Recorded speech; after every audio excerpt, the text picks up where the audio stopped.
Politeness is the practical application of good manners or etiquette.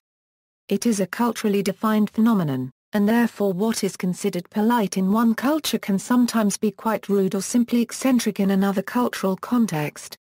While the goal of politeness is to make all of the parties relaxed and comfortable with one another, these culturally defined standards at times may be manipulated to inflict shame on a designated party. Anthropologists Penelope Brown and Stephen Levinson identified two kinds of politeness, deriving from Irving Goffman's concept of face, negative politeness, making a request less infringing, such as if you don't mind. Or if it isn't too much trouble. Respects a person's right to act freely. In other words, deference. There is a greater use of indirect speech acts. Positive politeness seeks to establish a positive relationship between parties. Respects a person's need to be liked and understood. Direct speech acts, swearing and flouting Grice's maxims can be considered aspects of positive politeness because they show an awareness that the relationship is strong enough to cope with what would normally be considered impolite. They articulate an awareness of the other person's values, which fulfills the person's desire to be accepted. Some cultures seem to prefer one of these kinds of politeness over the other. In this way, politeness is culturally bound. History. During the Enlightenment era, a self-conscious process of the imposition of polite norms and behaviors became a symbol of being a genteel member of the upper class. Upwardly mobile middle-class bourgeoisie increasingly tried to identify themselves with the elite through their adopted artistic preferences and their standards of behavior. They became preoccupied with precise rules of etiquette, such as when to show emotion, the art of elegant dress and graceful conversation, and how to act courteously, especially with women.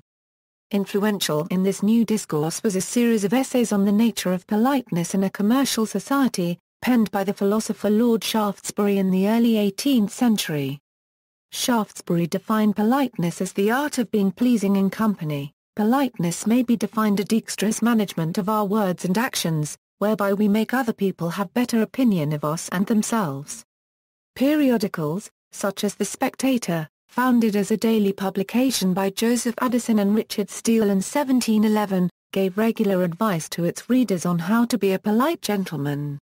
Its stated goal was to enliven morality with wit, and to temper wit with morality. To bring philosophy out of the closets and libraries, schools and colleges, to dwell in clubs and assemblies, at tea tables and coffee houses. It provided its readers with educated, topical talking points, and advice on how to carry on conversations and social interactions in a polite manner. The art of polite conversation and debate was particularly cultivated in the coffee houses of the period. Conversation was supposed to conform to a particular manner, with the language of polite and civil conversation considered to be essential to the conduct of coffeehouse debate and conversation. The concept of civility referred to a desired social interaction which valued sober and reasoned debate on matters of interest. Established rules and procedures for proper behavior as well as conventions, were outlined by gentlemen's clubs, such as Harrington's Rota Club. Periodicals, including the Tatler and the Spectator, infused politeness into English coffeehouse conversation, as their explicit purpose lay in the reformation of English manners and morals. Techniques to show politeness. Expressing uncertainty and ambiguity through hedging and indirectness. Polite lying, use of euphemisms, preferring tag questions to direct statements, such as "You were at the store, weren't you?" Modal tags request information of which the speaker is uncertain. "You didn't go to the store yet, did you?" Affective tags indicate concern for the listener. "You haven't been here long, have you?" Softeners reduce the force of what would be a brusque demand. "Hand me that thing, could you?" Facilitative tags invite the addressee to comment on the request being made. "You can do that, can't you?" Some studies have shown that women are more likely to use politeness formulas than men, though the exact differences are not clear. Most current research has shown that gender differences in politeness use are complex, since there is a clear association between politeness norms and the stereotypical speech of middle-class white women, at least in the UK and US. It is therefore unsurprising that women tend to be associated with politeness more and their linguistic behavior judged in relation to these politeness norms. Linguistic devices. Besides and additionally to the above, many languages have specific means to show politeness, deference, respect, or a recognition of the social status of the speaker and the hearer. There are two main ways in which a given language shows politeness, in its lexicon, and in its morphology. The TV distinction is a common example in Western languages. Criticism of the theory. Brown and Levinson's theory of politeness has been criticized as not being universally valid by linguists working with East Asian languages, including Japanese. Matsumoto and Ide claim that Brown and Levinson assume the speaker's volitional use of language, which allows the speaker's creative use of face-maintaining strategies toward the addressee. In East Asian cultures like Japan, politeness is achieved not so much on the basis of volition as on discernment, or prescribed social norms. Wikimau is oriented towards the need for acknowledgement of the positions or roles of all the participant as well as adherence to formality norms appropriate to the particular situation.